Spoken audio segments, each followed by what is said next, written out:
నమస్కారం, శ్రీమాత్రే నమః. ప్రస్తుతం మనం శ్రీ శ్రీ శ్రీ ఆనంద శివకామేశ్వరి సన్నిధానంలో ఉన్నామండి. ప్రస్తుతం మనతో పాటు ఉన్నారు మాతాజీ శ్రీ శ్రీ శివకామేశ్వరి ఆనందమయ్య అమ్మ. వారితో మాట్లాడదాం. అమ్మ నమస్కారం. శ్రీమాత్రే నమః. అమ్మ, కుమారి పూజ ఖచ్చితంగా ఈ నవరాత్రుల్లో ఆచరించాలి అని చెబుతూ ఉంటారు. మొదటి రోజు అమ్మవారి బాల అలంకారం దగ్గర నుంచి చేసుకుంటూ ఉంటారు. కొంతమంది విశేషంగా ఆ రోజు మాత్రమే చేస్తారు. అవును. అసలు ఎలా చేయాలి? విధి విధానాలు ఏమన్నా ఉన్నాయా? నియమాలు ఉన్నాయా? ఎంత వయసు కుమారికి ఈ విధంగా పూజ చేయాలి? ఆ పూజలో ఏవేవి ఖచ్చితంగా ఉండాలి? యాదేవి సర్వభూతేషు తృష్ణారూపేణ సంస్థిత నమస్తశ్యై నమస్తశ్యై నమస్తశ్యై నమో నమః. సువాసిని పూజ, కుమారి పూజ. ఇక్కడ మనము ఖచ్చితంగా ఈ పూజ చేసే వాళ్ళందరూ ఒక విషయం తెలుసుకోవాలి. మనం చేస్తున్నది మనలాంటి ఒక మనిషికి అనే భావన తీసి పక్కకి పెట్టాల్సిందే. ఎందుకంటే భౌతికంగా అమ్మవారిని మనం ఆ రూపంలో పూజ చేయలేం. ఎలా చేసినా ఒక విగ్రహానికో ఒక బొమ్మకో చేయగలం తప్ప అమ్మ అలా మూర్తిలాగా వచ్చి కూర్చుని పూజలు అందుకునే స్థితి మనకు లేదు. ఒకవేళ ఆవిడ అలా వచ్చిన ఇంత కిరీటం పెట్టుకొని ఇవన్నీ చూసుకుని వచ్చిందనుకోండి, గుర్తుపట్టే స్థితిలో మనం కూడా లేవు. ఎందుకంటే మనకి మాయ అనే పొర కప్పేసి ఉంటుంది కళ్ళకి. ఇక ఈ సువాసిని పూజ ఎలా చేయాలి? చాలామంది చాలా తప్పులు చేస్తున్నారమ్మా. సువాసిని పూజ చాలా శ్రద్ధగా చేయాలి. సువాసిని పూజకు కూడా షోడశ ఉపచారాలు. అంటే ఇక్కడ షోడశ ఉపచారాలు అంటే దేవుడికే కాదు, అతిథికి ఏ మర్యాదలు చేస్తారో అవే షోడశ ఉపచారాలు. కాళ్ళు కడగాలి, చేతులు కడగాలి, మంచినీళ్ళు ఇవ్వాలి, స్నానానికి నీళ్లు పెట్టాలి, తుడుచుకోవడానికి వస్త్రం ఇవ్వాలి, గంధం రాయాలి, సెంటు రాయాలి, పుష్పాలు సమర్పించాలి. ఇవన్నీ కూడా అతిథికి ఏ మర్యాదలు అయితే చేస్తామో అవే షోడశ ఉపచార పూజలు. భగవంతుడిని కూడా మనం పిలిచి కూర్చోబెట్టుకున్నాం ఇంట్లో, అందుకని రోజు ఆయనకి స్నానాది కార్యక్రమాలు, భోజనాలు చూడాలి కదా. అలాగే ఖచ్చితంగా భోజనం పెట్టాలి. పెట్టాలి, భోజనం ఉండాలి. భోజనం పెట్టాకే చీర ఇవన్నీ గాజులు సమర్పించాలి. ఇక చీర 100 రూపాయలు 200 పెట్టి వాళ్ళు కట్టుకోలేనివి పెట్టకూడదు. మీరు ఏదైతే కట్టుకుంటున్నారో అదే పెట్టాలి. మీకు 5,000 పెట్టి కొనుక్కునే స్తోమత ఉందో 5,000 పెట్టే కొనాలి. ఎందుకంటే ఆవిడ తృప్తిగా కట్టుకోవాలి. ఆవిడే అమ్మవారు. ఒక దండ సమర్పించండి, కాళ్ళు కడగండి, ఆవిడకి ప్రదక్షిణ చేయండి. ఇవన్నీ భాగం సువాసిని పూజలో.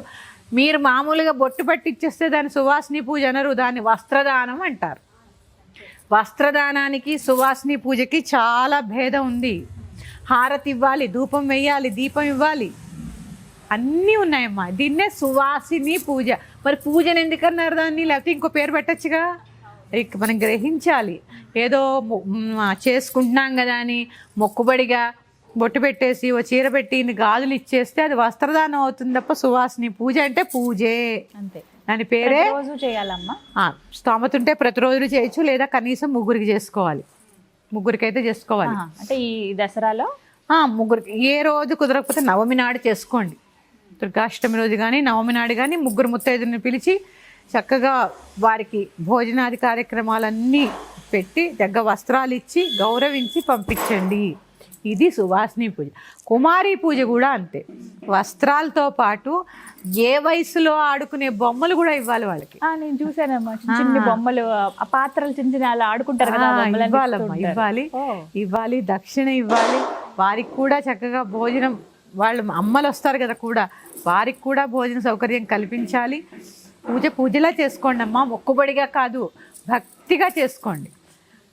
లేదు మాకు స్తోమత లేదు, పూజ చేసుకోండి, మీకు ఏది ఇవ్వగలిగితే అది ఇవ్వండి. ఏడాది పిల్ల ఒక బొమ్మతో ఆడుకుంటుంది, అందరికీ బట్టలు పెట్టాలని నేను లేదుగా, ఎగ్గ బొమ్మ కొనియండి మీకు ఎంత స్తోమత ఉంటే అంతలో. అందుకని ఉన్నవాళ్ళు మాత్రం మీరు కట్టుకున్నంత లేదు, నాకు 500 పెట్టుకునే స్తోమతే ఉంది, భోజనం పెట్టే స్తోమత ఉంటుంది, 500 పెట్టే కొనండి చీర, భోజనం అంతే.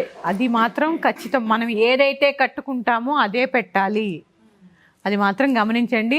నేను ఒక ఫార్మాలిటీగా చేయకుండా భక్తి శ్రద్ధలతో పూజలాగే చేసుకోండి. కుమారి పూజ ప్రతిరోజు చేయాలమ్మా ఈ దసరాలో? కుమారి పూజ అనేది చేసుకుంటే చాలా విశేషం అమ్మా. మామూలుగా ఈ చండీ యాగం ఇవన్నీ చేసినప్పుడు ఆ 9 మంది వయసు ఉన్న వాళ్ళని కూర్చోబెట్టి చేస్తాం. అదే విశేషం. ఒక్కొక్క రోజు ఒక్కొక్క కుమారి పూజ చాలా విశేషం. ఈ రోజు ఉందంటే చేసుకోవచ్చు. 10 రోజులు కాబట్టి చేసుకోవచ్చు. 10 మంది పిల్లలు చేసుకోవచ్చు అమ్మా, చేసుకోవచ్చు. చెప్తున్నాను కదా, మొక్కుబడిగా చేయకుండా శ్రద్ధాభక్తిగా చేసుకోండి. దీని పేరే ఏంటి? కుమారి పూజ, సువాసిని పూజ. పూజ చెయ్యండి, వచ్చిన వారు దేవతా స్వరూపుల కింద భావించండి. ఇంకో విషయం, మీ ఇంటి పని వాళ్ళకి చాలామంది ఏం చేస్తారు, నవరాత్రుల్లో పసుపు బొట్టించుకుంటారు, పని వాళ్ళకి ఇవ్వరు. అమ్మవారు ఏ రూపంలో వస్తుందో మీకు తెలుసా? మీకు తెలుసా? ఆవిడ ఆ రూపంలోనే వస్తుంది వాళ్ళని పరీక్షించడానికి. అందుకని ఎవరొచ్చినా గౌరవించండి. దీనికి వాళ్ళు ఎక్కువ వీళ్ళు తక్కువ, మతం పక్క పెట్టండి, కులపరమైనటువంటి భేదాలు ఏమీ లేవు. ఎవరొస్తే వారే ఆ అమ్మ కింద భావించండి. అప్పుడే, ఎందుకంటే అహంకారం ఆవిడ పాదాల దగ్గర వదిలేయండి, అప్పుడు పరిపూర్ణంగా ఖచ్చితంగా ఆవిడ అనుగ్రహిస్తుంది. ఇది కుమారి పూజ, సువాసిని పూజ చేసుకునేటటువంటి పద్ధతి. మనం ఎలా ఉంటామో వారికి కూడా అలాంటివి పెట్టాలమ్మా, అలాంటి చేసుకోవాలి. చక్కగా వివరించారమ్మా, ధన్యవాదాలు. శ్రీమాత్రే నమః.